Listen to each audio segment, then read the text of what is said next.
as he comes forward to launch this program. Thank you very much, Excellency. Asanteni sana. Good morning, everybody. Please take your seats. Asanteni sana.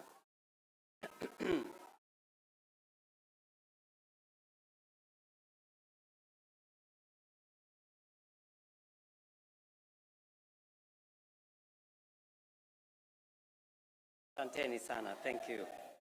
Asante sana. Nairobi hoye. Nairobi hoye. Bas, asanteni sana. Ningependa kuchukua nafasi hii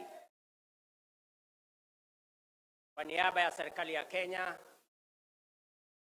sema ya kwamba tumefika hapa asubuhi ya leo katika hafla hii ya muhimu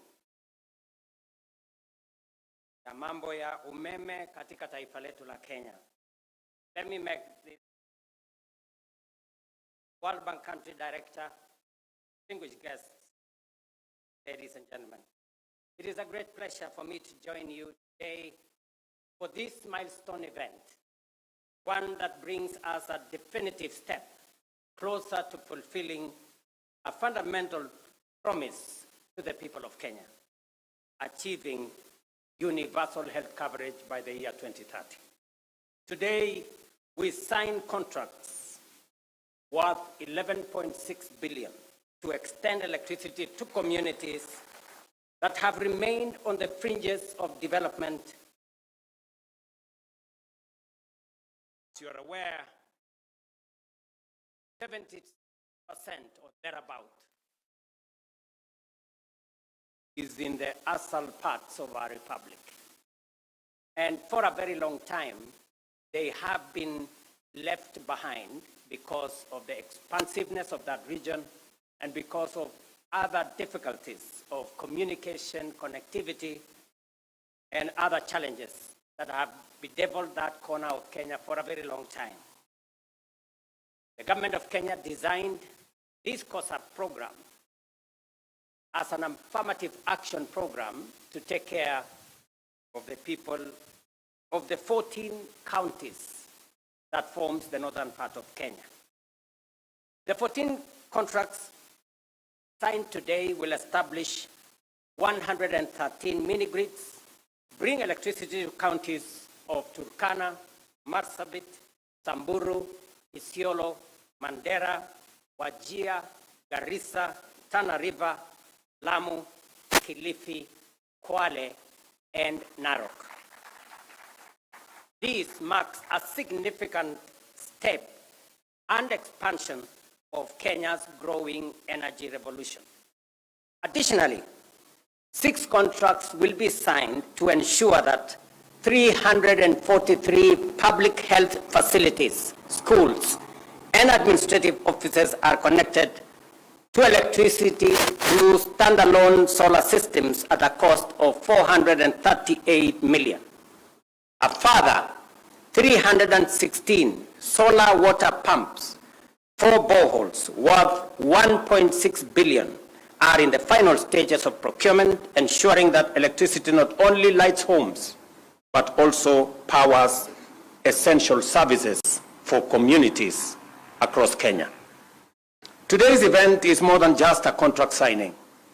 It is a reaffirmation of our unwavering commitment to inclusive development.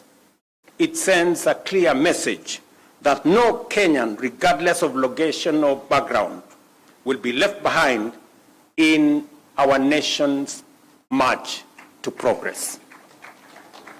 Our mission is to extend modern, reliable, and affordable electricity to every home, school, and business, from the most remote villages to the busiest urban centers.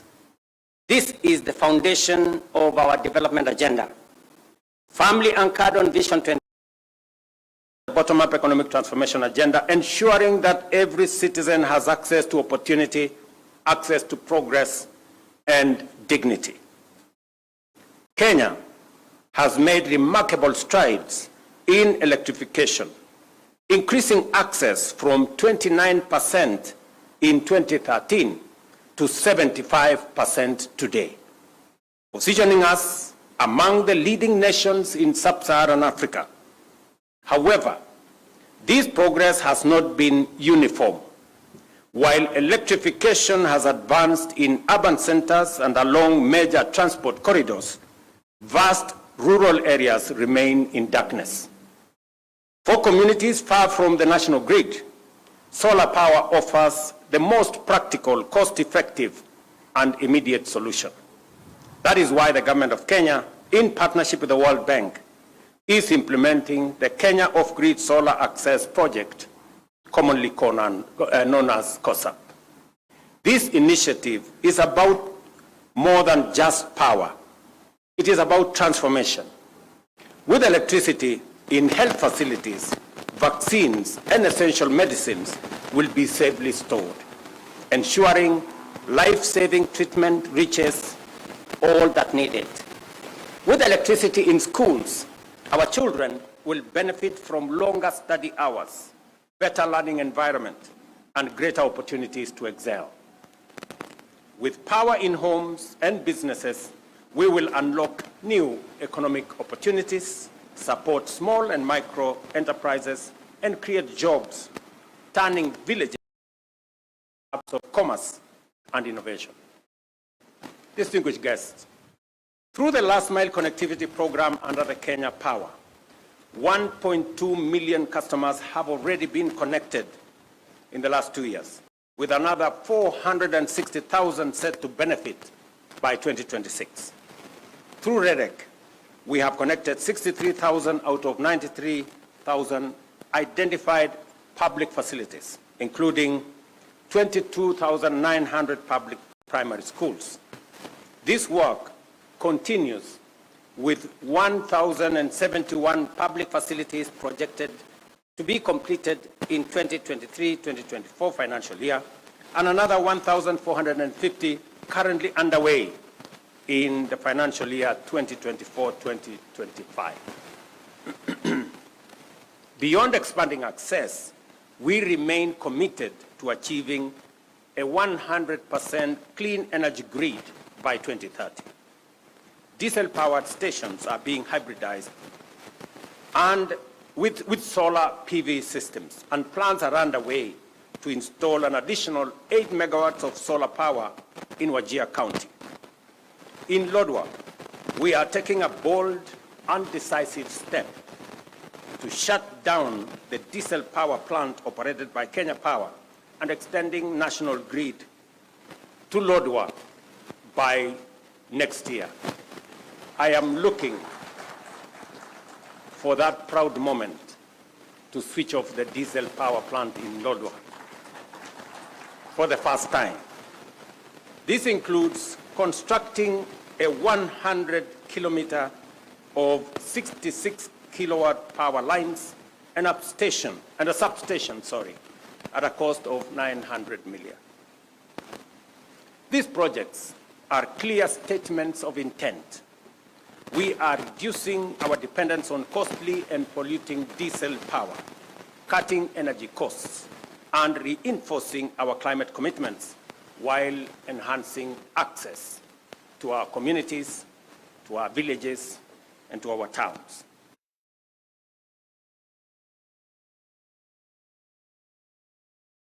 One health facility in Kenya has reliable and affordable electricity. And I want to confirm that for the last 7 years, we've had estates, or in fact, areas like Kosovo here in Hospital Ward, Mukuru kwa Njenga, Mukuru kwa Ruben, Mugumoini in Embakasi West, that have lived in darkness for the last 7 years. I have given very firm instructions to the ministry, to REDEC, and to Kenya Power to develop a mechanism where we will light up those estates and those areas of Nairobi. It cannot be that in the capital city of Kenya, there are citizens living in darkness. And the Departmental Committee of Energy at the National Assembly, as we engage with the supplementary budget, we must provide resources for that to happen so that we can light up those areas of Nairobi as we light up the bigger part of northern Kenya. And we are intentional. We are deliberate as we do this because we must develop this country in a wholesome manner. Last week or the week before, I was in northern Kenya and I did announce a major road artery that will be constructed from Isiolo through Wajir all the way to Mandera. And many people assume or think it is a joke. Let me tell you, good people, you know, in this country sometimes we take matters of life and death as if it is a joke. I am committed to delivering on that 750 kilometer of road from Isiolo to Mandera, because for a very long time we have left northern Kenya behind. And it is a deliberate statement by the government of Kenya through this administration that no part of Kenya will be left behind. We did develop a transport corridor that connected Mombasa to Malaba, and that is why our development has concentrated on that transport corridor. It is time that we have a second transport corridor that goes all the way to Mandera. And I want to ask the people of Kenya, as we develop that transport corridor, there will be huge opportunities. Take time and sample those opportunities.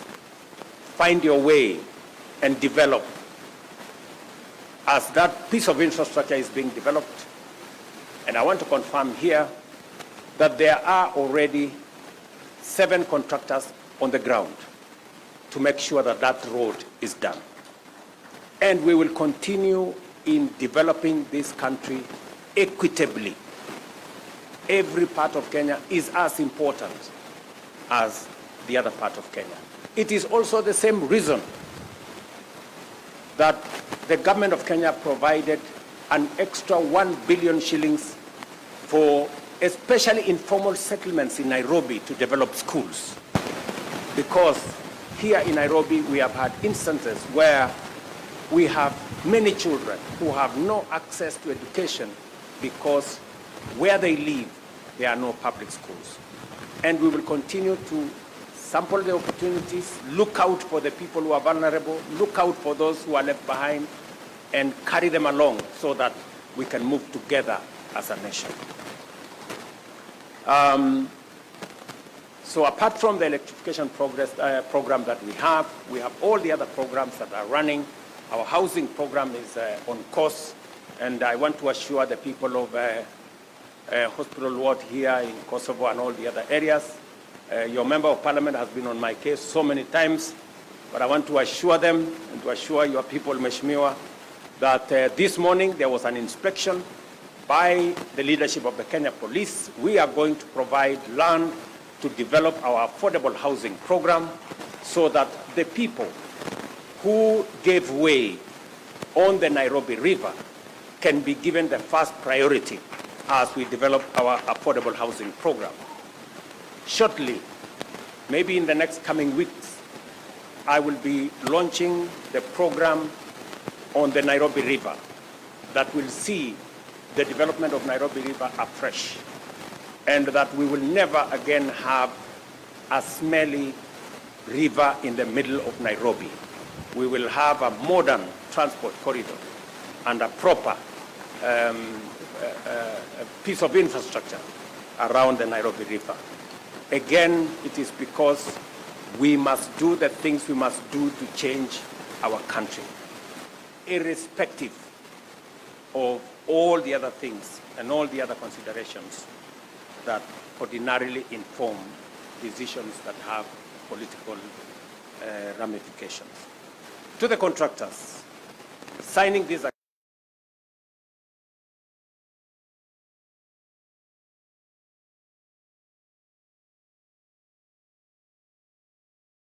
as present here, members of parliament and community representatives, I ask for your support in ensuring these projects succeed and deliver tangible benefits to the Kenyans that will benefit from these facilities. And you have my commitment, that of this administration, to work together in partnership with you to make sure that we reach out to what the World Bank director here has given us, that this project is going to reach to about 1.1 million people in northern Kenya, in the 14 counties in northern Kenya, including Narok.